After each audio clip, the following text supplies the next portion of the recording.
For our last man on the street interview here at RSA, we were planning to ask people who they wanted to win in the big Apple FBI encryption fight. Unfortunately, the answer was overwhelmingly Apple. Didn't give us much to work with. So instead, we're asking people what they think is the worst thing that will happen if indeed the FBI does win their fight against Apple. The single worst thing?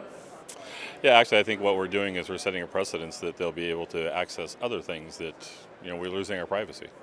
I'm not sure I'd trust putting data in my iPhone or communicating with people over my iPhone.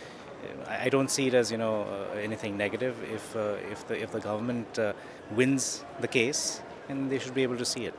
The worst thing that could happen on that whole thing is, basically the police and government would have the ability to look in your phone and do whatever as long as they get a warrant. They can pretty much do anything they want. If there is a way somehow that incident can be completely isolated and doesn't affect anybody else, that's the ideal situation, then of course we would want that to happen.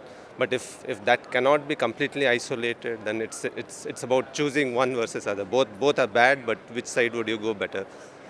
We all lose our privacy. I mean, this is pretty key. If they're not going to defend us, who will? If the federal does not walk in and if they're against us, somebody has to be for us. It has to be the vendors at this point.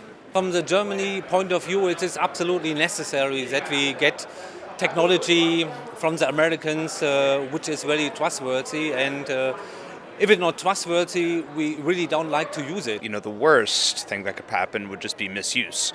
I don't think in history there's ever been a backdoor created to anything that at one point hasn't been used for bad. Well, the FBI would have access to potentially all our information with the signing of a judge order, and we may not know about it, so you may not know that they're actually getting to you, and it's kind of scary, honestly.